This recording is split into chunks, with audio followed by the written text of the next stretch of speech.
गणेश फुजा श्री श्री गणेश फुजा खुंफुं आफादनिसिम जानानै नोंथांनिसिम साबायखर बावनाय जाबाय। आं बेखौनो बुंनो सानो जोंहा फैबाय थानाय फैगौ फेब्रुवारि दाननि 2 खालाराव जोंनि खुंगा 50थि श्री श्री गणेश फोरबो मेलाया जानो थांगासिनो दङ। बे बिथिंखौनो लानानै जों दिनै नैबे जोंनि दिरा आन्सलिक नबदिरा आफादा जोंखौ श्री श्री गणेश फुजाखौ खुंफुंनो थाखाय दाफावना होजानाय नैबे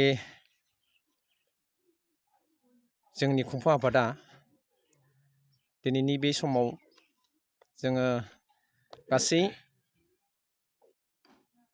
फुजा नायगिरि आरो फुजा मोजां मोनग्रा गासै रायजो राजाफोरसिम जोंनि खुंफुं आफादनिफ्राय फोस्रावनो सानदों। जोंहा फैगौ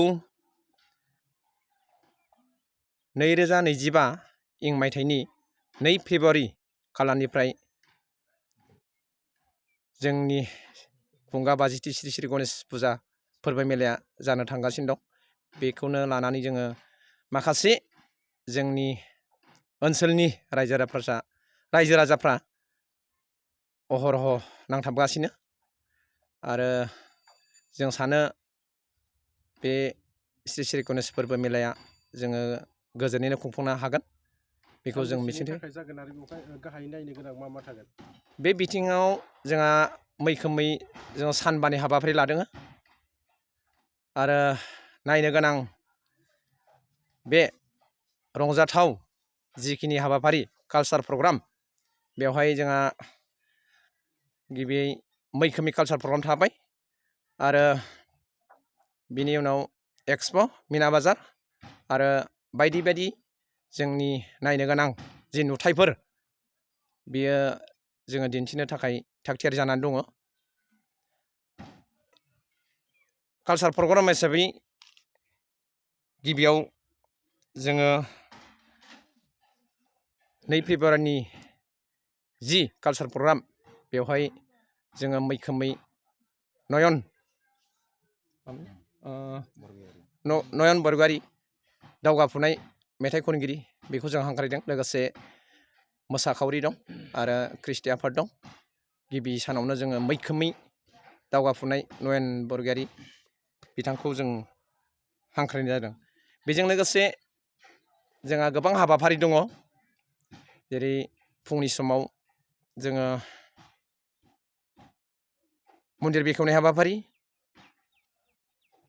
लांगोना बेखेवनाय हाबाफारि आरो बे फारि फारिहाय जोङो सम बायदियै जोंनि गणेश बाबानि मुङै बावथाय मुवा बावनाय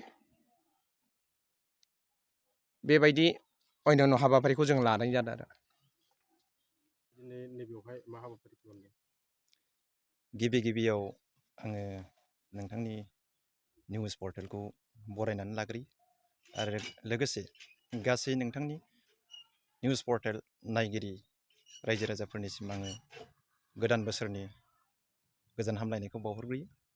जों दिनै नबदिहिरा श्री श्री गणेश फुजा खुंफुं आफादा फैबाय थानाय जि 50थि फोरबो फालिथाय बे फालिथायखौ जोङो फैगौ फेब्रुवारि दाननि 2 खालारनिफ्राय हमनानै 6 खालारसिम सानबानि हाबाफारिजों मेहेर गोनाङै गाब गोनाङै जों खुंफुंनो साखाफारा जादों। दा बेवहाय गिबि साननि हाबाफारि बायदियै जोंहा गिबियावनो 7 बाजियाव दै खावनाय हाबाफारि दङ आरो 7:30 रिंगायाव जोंहा मन्दिरनि गाहाय लांगोना बेखेवनाय फुजानि गाहाय लांगोना बेखेवनाय आरो 8 रिंगायाव फुजानि मन्दिर दरखं बेखेवनाय बे हाबाफारिखौ जों लानाय जादों आरो बेलासिनि 4 रिंगायाव मोनसे मोसाग्लांनाय हाबाफारि दङ आरो मोनाबिलिनि 7 रिंगायाव जोङो सासे मुंदांखा महरगिरि जों हांख्रायनाय जादों। बिथाङानो जाबाय नयन बरग'यारि। बिथांखौ जोङो मोनाबिलिनि 7 रिंगायाव जोङो बिथांखौ जौसाङाव दैखांनाय जागोन गाहायै रायजोफोरखौ गोसो बोनो हानाय नोंथांमोना मा मा हाबाफारि बा दिन्थिफुंनाय लादों? दा जोंनि जि सानबानि हाबाफारि लानाय बे हाबाफारियाव जोङो रायजो राजाखौ एट्रेक्सन खालामनो हानाय बायदि बेवहाय गासैबो रोखोमनि जि फुजाखौ समायसारहोनो हानाय हाबाफारि बियो गासैबो दङ। नाथाय बेवहाय जोंनि जि आयेन बेरेखा माखासे बेसादफ्रा थानाय नङा। जेरै बेहाय जौ जुवा बेफोरो बाद जागोन। बिनि अनगायै गासैबो जेसेबां जोङो आइटेमफोर थागोन बेखौ जों लानाय जादों। जेरै बेवहाय एक्सप' मिना बाजार आरो बायदि बायदि बेवहाय गोबां हाबाफारि जों लानाय जादों। नोंथांमोना नैबे गणेश फुजाखौ माब्लानिफ्राय फालिबोनायमोन आरो मोनबेसे गामिजों लोगो नांनानै दङ? जोङो मैखोमै दिनै बे गणेश फुजाखौ फालिनो थांनायाव जोङो जों नब'दिहिरा हिसाबै 1968आव जों एस्टाब्लिस जादों आरो 1974निफ्राय जोङो नैबे नब'दिहिरायाव जोङो गणेश फुजा हिसाबै जोङो बे फोरबोखौ फालिबोबाय थानाय जादों।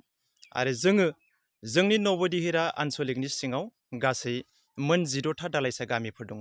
बे मोन 16था दालाइसा गामिनि गासै रायजो राजाया लोगो नांनानै दिनै बे गणेश फुजा बेखौ गाजा गोमजायै बोसोरफ्रोमबो खुंबोनाय जायो। रायजोफोरनिसिम बा फुजा नायगिरि रायजोफोरनिसिम मा मेसेज हरनो सानो? दा रायजो राजाफोरनिसिम मोजां मेसेजआ बेनो, जोंनि जि सानबानि फुजा खुंफुंनो लानाय बे हाबाफारियाव जाहाथे रायजो राजाफ्रा मोनफ्रोमबो प्रग्रामाव जाहाथे मोजाङै बाहागो लाफैयो। जेरै नैथि साननि हाबाफारियाव जोङो बेवहाय माखासे जोंहा महरगिरिफोर दङ। बेवहाय जोङो नैथि साननि हाबाफारियाव जोंहा मोसानाय आरो मेथाइ खननाय बादायलायनायबो दङ।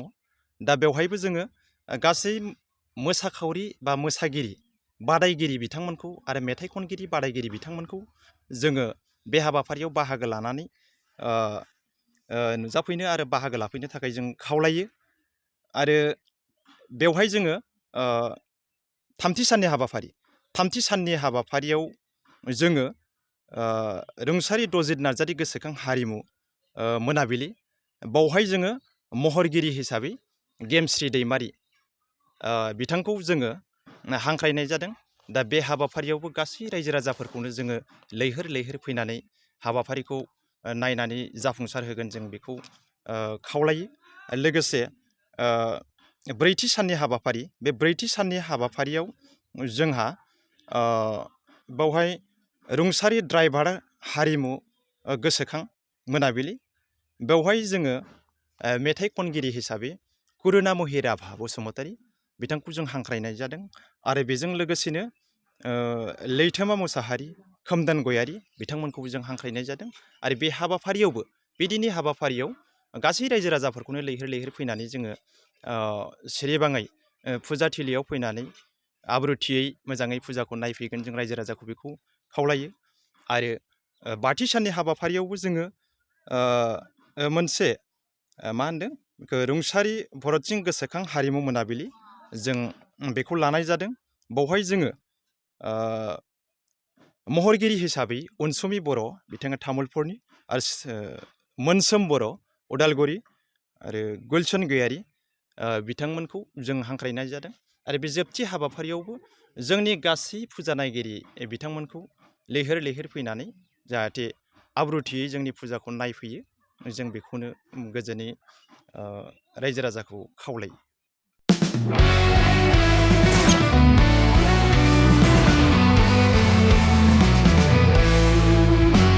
नोंथांनि जिउआव जायखिजाया खामानियावनो हेंथा नुजाथिदों नामा? गोब्राब नाजासेयावबो जिउआव जाफुंसारनायखौ मोननो हायाखै नामा?